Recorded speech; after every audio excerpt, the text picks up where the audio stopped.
Hello, my name is Alan Cook, and I want to talk to you about a totally voluntary community enterprise group.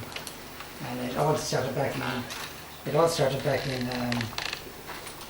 1993, and the government at the time, we had the recession in the 80s, but the government at the time and the EU, they brought in this bottom-up approach to rural development, and it was under the PESP, the Programme for Economic and Social Progress.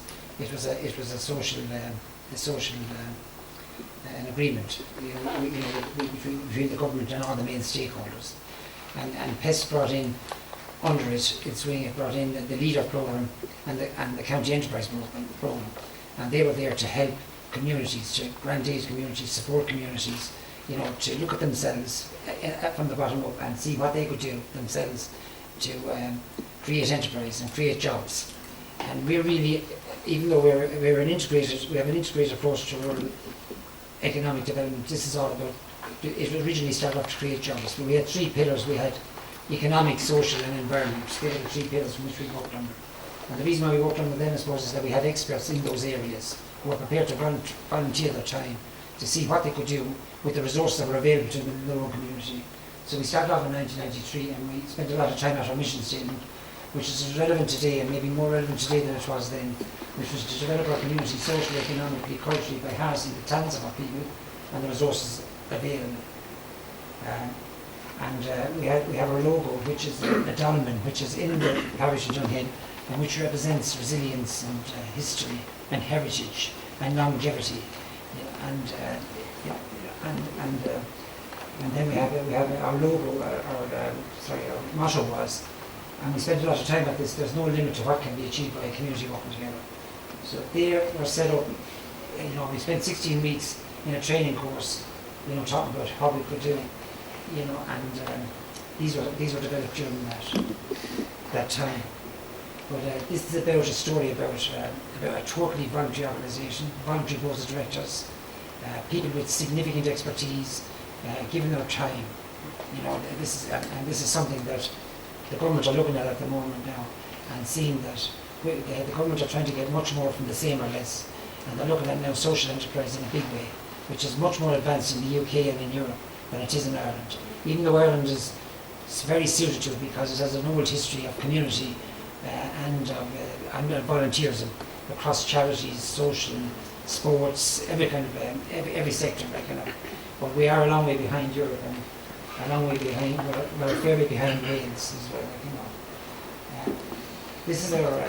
We bought 2 acres of land from the Bishop of Lismore and Waterford at a very low cost, just as a nominal cost, to our local parish, please. And that money, we must remember that every time we buy something or we do something, all the money is circulated in the local economy. So there's all sorts of benefits coming out of it. And we built 35,000 square foot of space, which includes an enterprise centre, which has 20 businesses and 50 jobs at the moment. At our height there, just about a year ago, we had 108 jobs and 26 businesses. But our main anchor tenant collapsed or went into receivership, and we're working to rebuild the thing again. Our enterprise, we have a lot of different projects. We completed about 30 different projects, but our enterprise centre is our risk enterprise, it's a risk project, but we're coming back again. We have interest we have people interested in coming back into this. We have 2.5 acres of wetland. So one of the big advantages, we have 7 artisan food businesses in the centre, and one of the big advantages we have for an artisan food business is that we can deal with the waste, which is normally about 20% of costs free to an artisan. So that's our competitive advantage. That's our major selling factor in relation to artisan food. And at the minute, there's another artisan food business coming into the centre, small, very small, now 2-person artisan food business. And the GA centre is across the road, and this whole thing initially came from a GA ethos of commitment to people and place. And I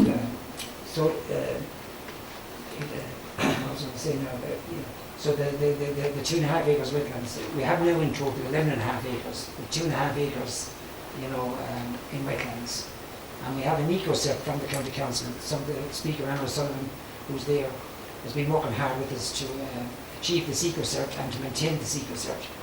So that's our claim to being an eco park. We have other plans. 2008, made time very difficult for voluntary community people trying to maintain an enterprise business. I'm just going to give you a cross-section now of projects, that have green in them. We have a wonderful person in our community, Dr. Rory Harrington, and he's championed integrated constructed wetlands, and so we've become an area of great interest to a lot of people.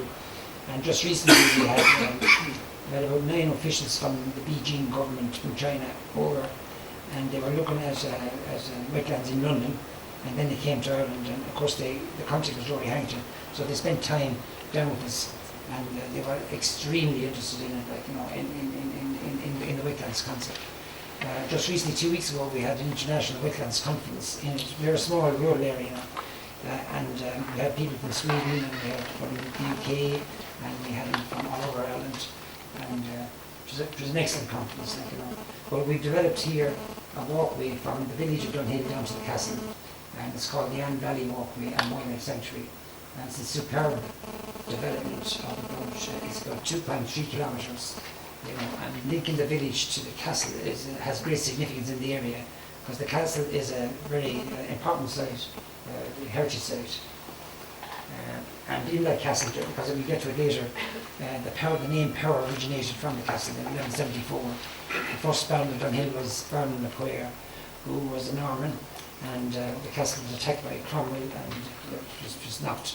But it has huge potential, because we ran a power plant gathering event for 5 days, another voluntary effort event for 5 days, from the 31st of May to the 5th of June. And we had over 100 people from internationally came to, from New Zealand, from Australia, from the UK, from Canada, America, and from Qatar. These were Newfoundlanders living in Qatar who took their time to come from Qatar across to the thing. But we had about 300 or 400 of our own, and we had 100 from overseas, and it was all done in a very quick time. But since then we've got massive contacts from all over the world in relation to the powers. And as you probably know yourself, Samantha Power is the United States ambassador to the UN. And we ourselves at home have likes of David Davenport and Con Power. And we had at our own conference, we had Jim Power, the economist, who's well known to people in Ireland, who would be well known in Wales. So we had, of course, we had some hurlers as well, GA people as well. We had Richie Power from Kilkenny, and John Power Callan, and Richie Power Callan, which to some people would mean an awful lot, and to other people wouldn't mean anything.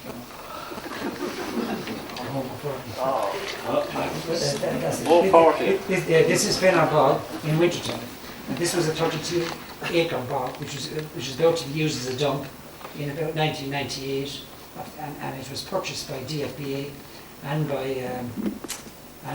the Irish Peatlands Conservation Council, and it's a local farmer added 4 acres to it, so it's 36 acres, and it's now a national nature reserve.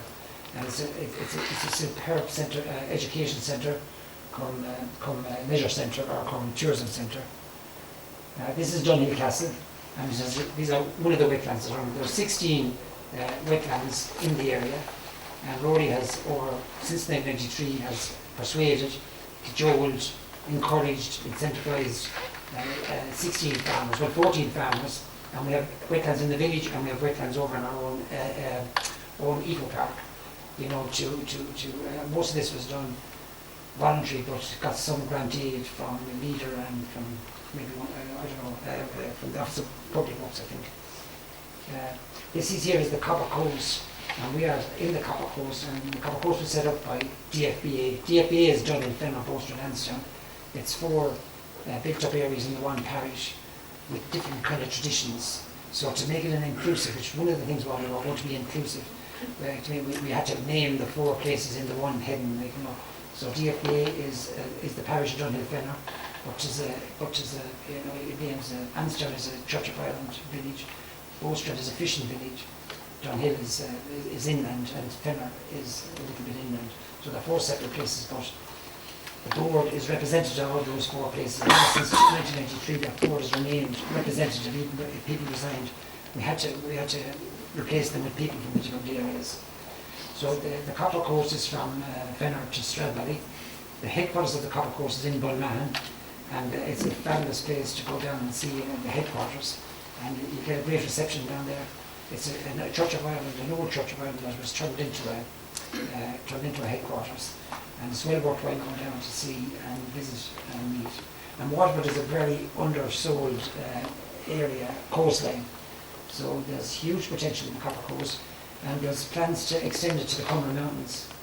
Now, when I really mean huge, there is absolutely huge. You know, the Chinese are mad keen on geoparks. There's about 30 or 40 geoparks in Europe, which is all part of the one network. And the Copper Coast, which is based on the copper mines that were in Dunhill in the 19th century, which was the biggest copper mines in the world, in Europe, sorry, at the time. And when they closed down, a lot of the people emigrated to Butte, Montana, you know, and there's a big connection between Butte, Montana and Dunhill and the Copper Coast area. And that's a gem that can be developed, and it has huge potential for tourism in the future. This year, the next slide there is just an intrigue. It is an intrigue project. An intrigue project, Hercules, about sense of place, and it is linked to the University of Wales, Trinity St. David, and it was a really successful project. And we developed a template on sense of place which could be replicated, or which could be used in every community in Waterford, and in particular in the southeast, you know. And we would have had a proposal on that. And we're kind of at the end of the funding term now, in 2013. The next funding is 2014, 2020. So we'd be hoping to go again and develop that even more, and even to create a number of social enterprises too, like, you know. But, so you can see the different ways. One of the outcomes of this project was that 12 people from the local area graduated with a certificate in tourism and heritage sense of place from the University of Wales, and it was done online. Then we get into the helicopter at this stage, and we look forward. This thing was developed before 2008, before the crash came. And this is our 11.5 acre eco park, and we had the council had said to us, "Don't be coming to us every now and then with a good idea. Will you tell us what you have planned for the whole place?" And this is what we have planned. So we're going to get back to that if things pick up, and there's a sign that things are starting to pick up a little bit. We may go back to that. It may not be the same, but we have definitely plans for the 11.5 acres. This here is just something we developed. That we have our pillars here: economic, social, and environment. And level 1 community is disadvantaged communities. Level 2 is basic developments. Level 3 would be where we are, significant developments. We are trying to sell to the government the programme for economic self-reliance, which has been taken up by the South East Economic Development Strategy. I'm a member of the Commission for the Economic Development of Rural Areas, and I'm trying to persuade them, you know, to take it up nationally. And it is about challenging every community in the country to create 10 jobs. And we have a model in which, as to how they can do it. We have an assets identification questionnaire that if they fill out, we believe that they at least come up with 2 or 3 that communities would come up with 2 or 3 good proposals for enterprises, you know, and then we want to move up. If we can move on to level 5. We're just saying that at this point in time, when there's such a shortage of financial resources, that there is a massive dormant assets in communities. Now we found that because I'll show you now shortly, but we found that there's a massive dormant assets, and that if we could activate these assets, identify them and activate them, that we could do it. We could do it now. But my time is up now, so this here is just only 2 or 3 slides. This is a collaboration model between community, state, and private. And the community are the only people who can get the private to supply resources free of charge. So if you add the community and the private, the state wouldn't be expected to do enough. I think our model is right for the time. And this just proves it again. We got a CEO of a major company to come out and to put what we had contributed since 1993 to 2011 it was a 6 million, and the 20% is state, the 5% is from the private sector free of charge, and the 75% was from the community free of charge. It's an unbelievable model that should be actually followed up like that. So the last slide is that to try and get this thing going, we've created a national organisation called Communities Creating Jobs, and we're hoping to, our mission is to share ideas and all that free of charge to each other. We just have to find something to kind of, in a way, make up for the deficit in the system. That's what the support system is there. It's not as strong as it was because of the crisis, the national crisis. So I think that's it.